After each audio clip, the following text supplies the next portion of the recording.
तो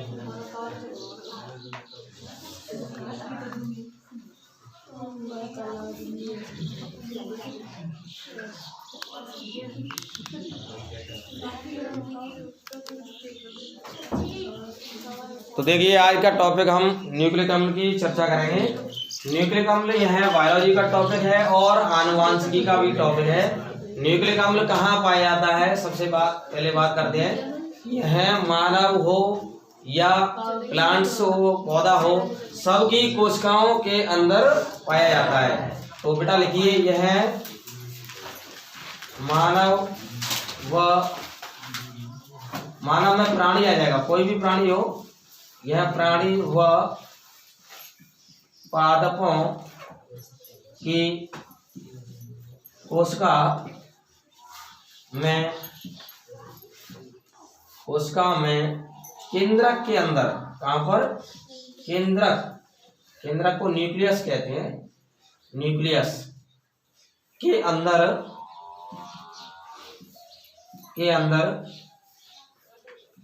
पाया जाने वाला आनुवांशिक पदार्थ होता है। क्या होता है? आनुवांशिक पदार्थ होता है। ठीक है।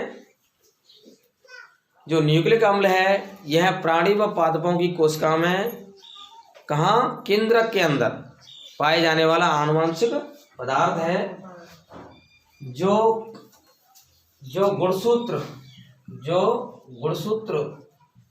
कहाँ पर, जो गुणसूत्र के अलावा जो क्रोमेटिन बनता है उसमें भी पाया जाता है। जो गुणसूत्र क्रोमेटिन, शुरुआत में क्रोमेटिन बनता है, क्रोमेटिन में पाया जाता है। केंद्रक में भी किसमें पाया जाएगा बेटा? ये गुणसूत्र क्रोमेटिन में पाया जाएगा। शुरुआत में क्रोमेटिन बनता है, ठीक है, गुणसूत्र बनता है। तो गुणसूत्र के अंदर ही डीएनए आरएनए पाए जाएंगे। आरएनए देखो कोशिका में केंद्र के बाहर राइबोसोम पर भी पाए जाते हैं। आरएनए जो है इनमें जो डीएनए तो गुणसूत्र में पाए जाते हैं, डीएनए गुणसूत्र में तथा आरएनए केंद्रक के बाहर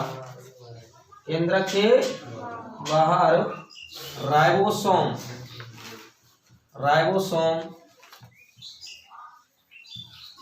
पर पाए जाते हैं। तो पहले तो इनकी ये न्यूक्लिक अम्ल की आपने स्थिति देखी कि ये कहाँ पाए जाते हैं, न्यूक्लिक अम्ल। ओके, तो ये आपको जानकारी मिली। अब ये आपको इतना आना चाहिए कि कहाँ इसके पाए जाने की संभावना है, यानी कहाँ पर ये न्यूक्लिक अम्ल पाए जाते हैं। ये प्राणियों में पाए जाते हैं, पौधों में पाए जाते हैं, उनकी कोशिका के अंदर पाए जाते हैं। और कहाँ पाए जाते हैं? केंद्रक के अंदर पाए जाते हैं।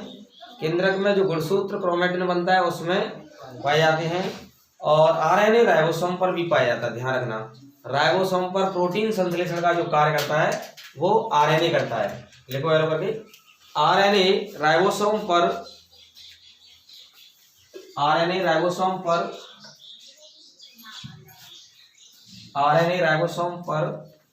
प्रोटीन संश्लेषण का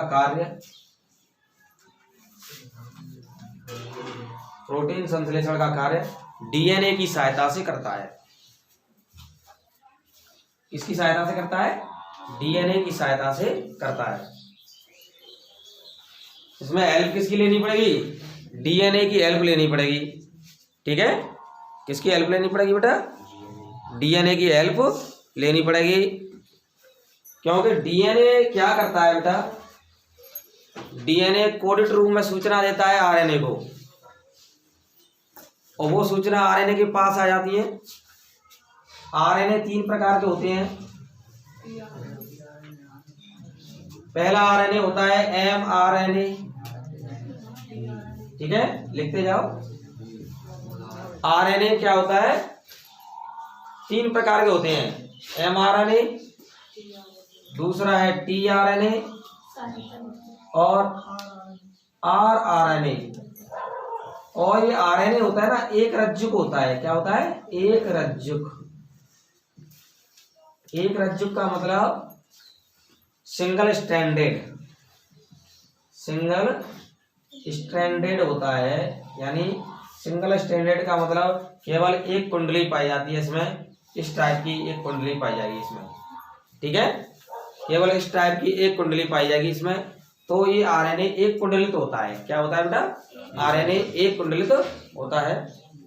वीडियो साफ आ रही है? जो ये दिख रहा है सब। अब बात करते हैं कि mRNA का पूरा नाम क्या है? संदेश वाहक RNA।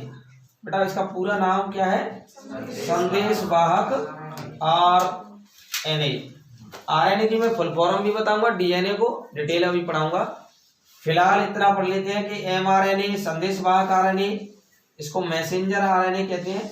मैसेंजर RNA, इसको मैसेंजर RNA कहते हैं। और इस tRNA को क्या कहते हैं बेटा? स्थानांतरण। क्या बोलते हैं? स्थानांतरण RNA बोलते हैं। इसको ट्रांसफर RNA बोलते हैं, ट्रांसफर RNA। और लास्ट वाला है वो है राइबोसोमल। कौन सा? Ribosomal RNA। कौन सा? Ribosomal RNA। तो इस तरह से RNA के 3 टाइपों के बारे में आपको जानकारी होनी चाहिए। तीनों RNA किस प्रकार से प्रोटीन संश्लेषण में मदद करते हैं? तो प्रोटीन संश्लेषण किस प्रकार से होती है, मैं संक्षिप्त में प्रोटीन संश्लेषण को बता देता हूं। हालांकि DNA RNA की फुल फॉर्म में बताऊंगा, डीऑक्सी राइबो न्यूक्लिक अम्ल, और RNA की राइबो न्यूक्लिक अम्ल। तो हेडिंग आप प्रोटीन संश्लेषण की डालेंगे, संक्षिप्त में आप चर्चा कर लेंगे उसको, ठीक है। आपकी केमिस्ट्री में डिटेल नहीं है ये, तो लिखो नीचे प्रोटीन संश्लेषण। प्रोटीन संश्लेषण, प्रोटीन संश्लेषण। प्रोटीन संश्लेषण किस प्रकार से ये करते हैं? देखो DNA में कोडेड रूप में सूचनाएं भरी होती हैं, उन सूचनाओं को ये किसको देता है? mRNA को। और mRNA को जैसी सूचना मिल जाती है वो इस संदेश को tRNA को स्थानांतरित कर देता है। tRNA बहुत सारे अमीनो अम्लों को लेकर के, क्या लेकर के? बहुत सारे अमीनो अम्लों को लेकर के कहाँ पहुंचता है? RNA के पास पहुंचता है। और RNA राइबोसोम वहीं पर होता है मौजूद। tRNA सभी अमीनो अम्लों को ले जाएगा तो राइबोसोम पर ला करके रख देगा। किसके ऊपर? राइबोसोम। यहाँ टेम्पलेट का कार्य करता है ये राइबोसोम, समझ लो। तो यहाँ राइबोसोम के ऊपर ला के रख देता है कौन? tRNA। कौन रख देता है? tRNA। अब ये बहुत सारे अमीनो अम्ल हैं बेटा, क्या है? अमीनो अम्ल। कौन लाया इनको? tRNA। किनको लाया? अमीनो अम्लों को। सूचना किससे ली? mRNA से। mRNA को किसने सूचना दी? DNA ने। DNA में कोडेड रूप में सूचना भरी हुई है। अगर शरीर में प्रोटीन की कमी हुई है तो वो सूचना mRNA प्राप्त कर लेगा तुरंत।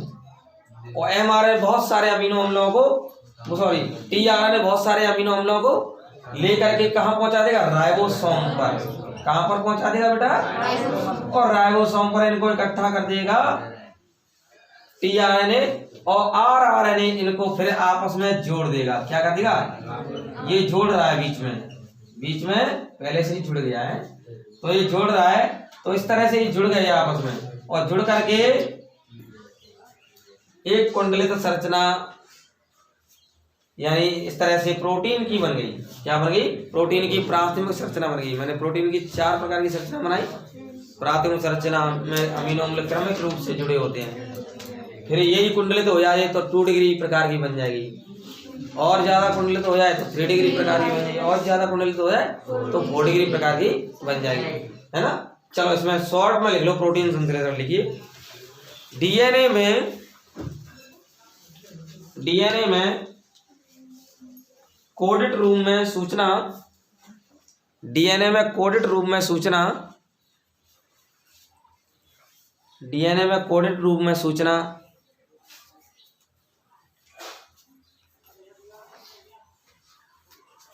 प्रोटीन संश्लेषण की भरी होती है, प्रोटीन संश्लेषण की भरी होती है। इस सूचना को